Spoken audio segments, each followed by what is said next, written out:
नमस्कार। आपका जो बर्थ डिटेल है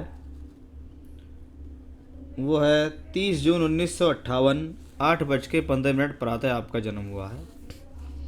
आइए देखते हैं कुंडली में कौन से प्लैनेट कहाँ किस भाव में बैठे हैं, क्या दशा चल रही है आपका और उनके क्या रिजल्ट होंगे। आपकी कुंडली जो है वो कर्क लगन और वृश्चिक राशि की कुंडली है। जहाँ लगन के स्वामी चंद्रमा है तो वहीं राशि के स्वामी मंगल है। कुंडली के अंदर लगन, लग्नेश और चंद्रमा का जीवन में अच्छा होना बहुत ज़्यादा ज़रूरी होता है अगर आपको जीवन में कुछ करना है, कुछ प्राप्त करना है। चर लगन, चंद्रमा का लगन कलात्मक लगन होता है। व्यक्ति अपने जीवन में बहुत से कार्य ऐसे होते हैं जिनको वो स्वयं करने पर ही उसको ये लगता है कि मैं खुद करूँगा तो ज़्यादा अच्छा है, या वो कैपेबल होता है, योग्य होता है उन कार्यों को करने के लिए। कलात्मक रवैया है, कोशिश करता है ज़्यादा से ज़्यादा अपने काम अपने आप ही कर ले। चंद्रमा का लगन है चंचलता से भरा हुआ लगन, कलात्मक लगन, अच्छा लगन होता है। चर लगन आयु के लिए अच्छा माना जाता है। लगन का मालिक चंद्रमा पंचम भाव में। लग्नेश का पंचम में जाना कहते हैं व्यक्ति बुद्धिमान है। लग्नेश का पंचम में जाना व्यक्ति अपने पूर्व पुण्य कर्मों के बल पे कुछ प्राप्त करेगा। लेकिन लग्नेश अगर पंचम भाव में हो, नीच का चंद्रमा हो, 29 डिग्री का हो, इसका मतलब क्या है, आपका जन्म मूलों में हुआ, आप मूलों में पैदा हुए, ज्येष्ठा नक्षत्र में आपका जन्म हुआ। चंद्रमा शनि के साथ, और शनि सप्तम और अष्टम का मालिक है। चंद्र शनि का योग विष योग कहलाता है। ये विष योग आपकी मानसिकता को नकारात्मक करता है। ये विष योग आपको टेंशन देता है। ये विष योग आपको तनाव देता है। ये विष योग क्योंकि अष्टमें शनि के साथ बना हुआ है, इसलिए जीवन के संघर्ष को बढ़ाता है। चंद्र शनि का योग शास्त्र के हिसाब से अच्छा नहीं माना जाता। ये जीवन में नेगेटिव अप्रोच देता है, मन में घबराहट और बेचैनी देता है। आपकी जन्म की राशि वृश्चिक, किसी प्रकार की शनि की 7.5 या ढैया आपको नहीं चल रही। अब कुंडली के अंदर लग्नेश पंचम भाव में है, अच्छा है, लेकिन वो शनि के योग में विषयोग में आ गया तो खराब हुआ। वहीं दूसरी तरफ मंगल पंचम नवम भाव में बृहस्पति से दृष्ट। मंगल कौन है? योग कारक। पंचम का मालिक अगर नवम में और नवमेश से दृष्ट हो तो शास्त्र कहता है ये धन योग होता है। ये वो धन योग होता है जो आपके भाग्य स्थान में बना हुआ है, और इस धन योग के कारण व्यक्ति को जीवन पर्यंत किसी न किसी साधन से धनागमन रहते हैं। ये कॉम्बिनेशन लक्ष्मी कृपा के लिए माना जाता है। भले ही आप जीवन में, मैं आपके बारे में इतना जानता नहीं हूँ, लेकिन इस योग के बारे में जानता हूँ। मैंने ये योग बहुत लोगों की कुंडलियों में देखा कि जब आपके भाग्य स्थान का मालिक भाग्य स्थान को देखे और वहाँ पर योग कारक ग्रह बैठा हो तो ऐसा व्यक्ति जीवन में राइज करता है। उसके ऊपर कहीं ना कहीं माता लक्ष्मी की कृपा किसी न किसी प्रकार से होती ही है। और ये बृहस्पति तो यहाँ एकादश भाव में बैठे शुक्र को भी देखता है। एकादशेश एकादश में हो तो व्यक्ति के द्वारा किए गए कर्म का लाभ उसको जरूर मिलता है। तो ये शुक्र भी अपने आप में बेहतर हुआ बृहस्पति से दृष्ट होके। सिर्फ एक कॉम्बिनेशन जो शनि चंद्रमा का है यही अच्छा नहीं है आपके हॉरोस्कोप में। द्वादश भाव में बैठा है सूर्य बुध। अब द्वादशेश द्वादश में है तो अच्छा है, क्योंकि सूर्य भी वहाँ है, तो व्यक्ति जन्म स्थान से दूर स्थान पर जाकर काम करता है, धन प्राप्त करता है। उस लिहाज से ये कॉम्बिनेशन अच्छा है। दूर के लोगों से जुड़कर, दूर के लोगों से संपर्क बना के काम करे तो अच्छा है। अब दूसरी तरफ देखें कि धन भाव का मालिक जब द्वादश में हो तो ऐसे लोगों को धन संचय करने में प्रॉब्लम आती है।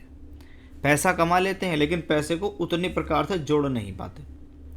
अब मंगल तो योग कारक, और चौथे घर का मालिक शुक्र 11th हाउस में बृहस्पति से दृष्ट, तो ये भूमि जमीन जायदाद सुख साधनों से प्राप्त करने का भी एक अच्छा संयोग है।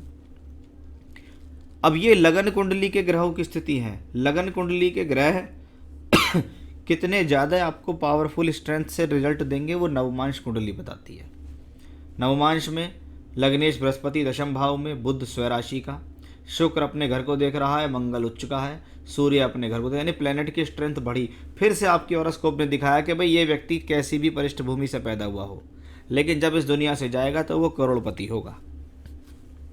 चलिए, ये तो एक प्लेनेटरी पोजीशंस थी कि कौन से प्लेनेट कहाँ है। राहु की दशा चल रही है। कहाँ है राहु? 4th हाउस में। किसकी राशि में? शुक्र की राशि में, मित्र ग्रह की राशि में राहु। कहाँ बैठा है राहु का मालिक? शुक्र 11th हाउस में। 11th house, house of gain, फायदे का हाउस कहलाता है 11वां घर, जहाँ से हमें लाभ मिलता है, जहाँ से हमें पैसा मिलता है। यानी राहु की दशा ने कहा 4थे घर में बैठा राहु, शुक्र यहाँ है, ऐसे समय में व्यक्ति को भूमि, जमीन, जायदाद, प्रॉपर्टी से संबंधित कार्यों में लाभ मिलता है।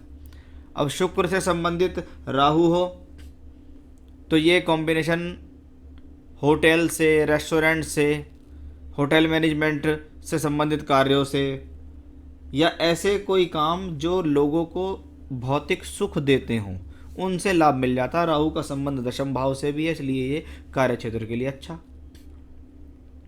तो उस लिहाज से ये कॉम्बिनेशन अच्छा हो गया। अब राहु नवमांश में 12वें घर में है, ये आपको बाहर पहुंचा रहा है। राहु की दशा आपको आज से नहीं चल रही है, राहु की दशा आपके जीवन में 2008 से चल रही है। आपको D10 में राहु 3rd हाउस में, फिर इसको इंडिकेशन देता है कि भैया 2008 से राहु जीवन में आया, व्यक्ति को धन कमाने के लिए घर से बाहर निकलना ही पड़ेगा। और आप शायद वर्तमान में भी अभी अपने जन्म स्थान से दूर हैं, उसी से रिलेटेड आपके सवाल भी हैं कि घर वापस कब होगा, बच्चों का साथ कब मिलेगा, प्रॉपर्टी कब बिकेगी और आगे कैसा है। तो ये अभी राहु की भूमिका हमने देखी कि हाँ राहु स्ट्रांग है, राहु की दशा में व्यक्ति ने अर्जित तो किया है। चलिए अब बात करता हूँ मैं, राहु में वीनस चल रही है 2 मार्च 20 से 3 मार्च 23। राहु में शुक्र, राहु कहाँ है? 4th हाउस में। किसकी राशि में? शुक्र की राशि में। शुक्र कहाँ है? 11th हाउस में। ये वो समय होगा जिसको कहते हैं प्रॉपर्टी से गेन मिलेगा। यदि आपका सवाल ये है कि मेरी प्रॉपर्टी कब बिकेगी कैसे, तो भाई साहब मार्च 23 तक आपके पास एक अच्छा समय चल रहा है। इस दौरान आप अवश्य ही अपनी प्रॉपर्टी को सेल आउट कर पाएंगे, चाहे आपके कोई जगह हो, कोई प्रॉपर्टी हो, कोई होटल हो, और वो लाभ के साथ आपका बिक जाएगा। उसके लिए चतुर्थांश कुंडली भी देखते हैं। यहाँ भी राहु 10th हाउस में शुक्र की ही राशि में, और राहु में शुक्र चल रहा है। शुक्र यहाँ है लग्नेश, शनि और चंद्रमा के साथ। प्रयास करते रहिएगा, प्रॉपर्टी बिक जाएगी, फायदा हो जाएगा। क्योंकि जब राहु में सूर्य आएगा, और सूर्य आपकी कुंडली में है द्वादश भाव में, यहाँ भी द्वादशेश है, ये वो समय होगा जो जीवन में स्थान परिवर्तन कराएगा। तो मुझे ऑलमोस्ट लगता है कि 2023 आपके लिए ऐसा होगा जब आप स्थान परिवर्तन करके अपने परिवारजनों के पास सकुशल जाएंगे और वहाँ पर उनके साथ जीवन यापन करेंगे। क्योंकि 12th हाउस में प्लेनेट बैठा है और यहाँ भी ये 12th लॉर्ड है। तो एक स्थिति राहु में सूर्य आपके साथ ऐसी बनाएगी जिसको कहते हैं संन्यास लेना, कि भाई अब काम करने का इतना जो है मन नहीं करता, अब तो जो है बस उसी के साथ अपना गुजारा है, बाकी परिवार के लोग हैं, बच्चे हैं, खा कमा रहे हैं, मैं भी उनके साथ रह रहा हूँ। क्योंकि आपकी 58 का आपका बर्थ है और इस बार आप 64 वर्ष के हो जाएंगे जून के महीने में। तो राहु में सूर्य है, तो 2023 तो मुझे वर्किंग के तौर पे कोई बहुत बढ़िया नहीं लगता। ऐसे समय में तो कह सकते हैं कि व्यक्ति वर्किंग पे रहता ही नहीं, काम छोड़ देता है या काम कर ही नहीं पाता, करता ही नहीं, उसका मन नहीं करता। हाँ 2024 कुछ नई उमंग लेकर आ सकता है, लेकिन वो भी मुझे इतना कैपेबल नहीं लगता, क्योंकि 2024 में राहु में चंद्र रहेगी। चंद्रमा वही शनि के साथ अवसाद देगा, चंद्रमा यहाँ भी अष्टम भाव में है। तो अगर मैं देखिए आपका सोर्स ऑफ इनकम के हिसाब से देखूं, आने वाले समय में पैसा देखूं, तो पैसा है, भूमि है, ज़मीन जायदाद है, आप बैंक बैलेंस भी रखते हैं, आप प्रॉपर्टी बेच के पैसा भी रख लेंगे अपने पास, उनसे आपका अपना घर खर्च चलता भी रहेगा और ईश्वर कृपा से आने वाले समय तक भी आपको कोई कष्ट नहीं आएगा। लेकिन काम के प्रति उदासीनता या काम करने का मन ना करने का योग आपकी कुंडली में आगे दिखाई देता है। 2022 तक तो ठीक है, जैसे ही 23 जीवन में लगेगा ये आपको थोड़ा सा काम के प्रति हटाएगा। फिर ये कहेगा अरे अब तो 65 साल की उम्र होगी, अब मेरा मन नहीं करता करने का कुछ, अब तो मैं छोटे मोटे तौर पे कर सकता हूँ, बड़े एफर्ट्स नहीं करूँगा, बड़ा प्रयास नहीं करूँगा। क्योंकि ये सूर्य और चंद्रमा की दशाएं आपको इसी तरफ धकेलती दिखाई दे रही हैं। लेकिन कुंडली में योग अच्छे हैं, कुंडली में कॉम्बिनेशंस अच्छे हैं, तो जैसा कि मैंने कहा कि भैया परिस्थिति में कैसे भी पैदा हुए हो, लेकिन जब दुनिया से जाओगे तो करोड़पति होगे। और इतना ही हॉरोस्कोप में अपने आप में बेहतर रहता है कि व्यक्ति ने जीवन में कुछ किया और बनाया। आज आपके पास अपनी संपत्ति है, आपके पास अपनी प्रॉपर्टी भी है, होटल भी, आप उन सबको बेचना चाह रहे हैं, तो वो भी कोई ऐसा तो नहीं होगा कि वो 10-20 लाख रुपए की ही होगी। तो अपना आप आपने जीवन में कुछ अर्जित किया, कुछ बनाया, तभी तो प्रॉपर्टी खरीदी, तभी तो आप जीवन में आगे बढ़े। तो उस हिसाब के कॉम्बिनेशंस आपके पास हैं, तो बिल्कुल परेशानी की कोई ज़रूरत नहीं है। आने वाले समय में हॉरोस्कोप अच्छी है, दशा अच्छी है, बुढ़ापा भी बढ़िया है और सिक्योर ही दिखाई देता है।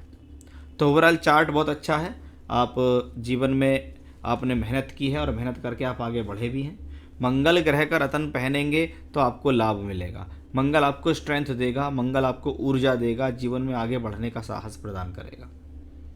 तो मंगल ग्रह से संबंधित रतन पहन सकते हैं, यानी मूंगा पहने, बहुत अच्छा रहेगा। पुखराज भी पहन सकते हैं, कोई प्रॉब्लम नहीं है, लेकिन मूंगा भी पहने तो अच्छा रहेगा, उससे आपको बल मिलेगा।